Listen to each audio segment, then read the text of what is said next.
नमस्कार।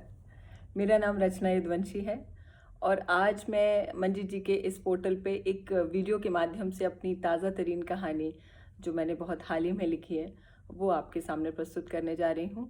कहानी का नाम है एक तरफ़ा।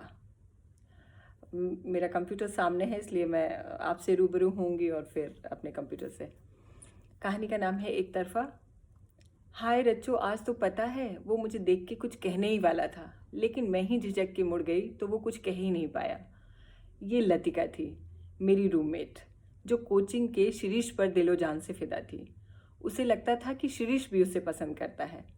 हम सब एक साथ सिविल परीक्षाओं की तैयारी में थे और लतिका मेरी रूमी जीवन के उस मोड़ पर थी जहाँ अचानक कोई अच्छा लगने लगता है और सब कुछ बासंती लगने लगता है। लतिका चूंकि मेरी रूमी होने के साथ बहुत अच्छी मित्र भी थी, लिहाजा उसका हर लम्हा मुझे पता होता था और आजकल वो सिर्फ और सिर्फ शिरीष के ख्यालों में डूबती उतराती थी।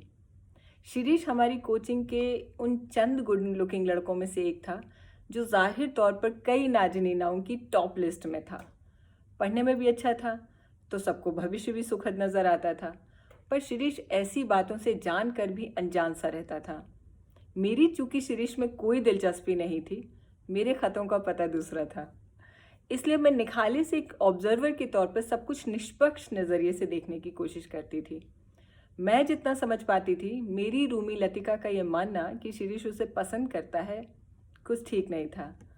मतलब एक दर्शक के तौर पर तीसरे को साफ नज़र आता है ना, दोनों पक्षों के बयानात और हाव भाव। शिरीष की हर बात पे लतिका को लगता था कि ये उसी के लिए कही गई है। नोट्स के आदान प्रदान से लेकर कैंटीन में कॉफ़ी लाने तक लतिका इस विश्वास में डूबी थी कि शिरीष किसी भी दिन उससे मोहब्बत का इजहार कर देगा। मेरा धर्म संकट दूसरा था। अगर अपनी प्रिय सखी को सच्चाई से रूबरू कराती हूँ तो उसका दिल टूटेगा और 1% भी अगर वो सही हुई तो मैं खामखा वाली साबित हो जाऊंगी। समझ नहीं आता था कि उसकी हर शाम सिर्फ शिरीष की बातें मैं सुनूं और सही वक्त पे उसको खुद समझ में आने पे छोड़ दूं, या उसके कंधे झकझोर के कहूं कि सुनो लतिका, जो तुम सोच रही हो वो गलतफहमी है, वो सही नहीं है। साल बीतते बीतते एक दिन ऐसा आया कि शिरीष ने अपनी बहन की सगाई का निमंत्रण सारी क्लास को दिया। हम 4-5 दोस्तों को खासा न्योता मिला और तय हुआ कि हम सब साथ जाएंगे। लतिका की तैयारी बहुत खास थी, जो सिर्फ मुझे दिख रही थी। हल्के गुलाबी सूट में अक्सर लंबी चोटी बनाने वाली लतिका ने आज बाल शैम्पू करके खुले छोड़ दिए थे। इतनी सुंदर दिख रही थी कि मुझे लगा कि अब तक नहीं तो आज शिरीष पक्का उस पर फिदा हो जाएगा। शिरीष ने बहुत गर्मजोशी से हम सबका स्वागत किया, खातिरदारी की।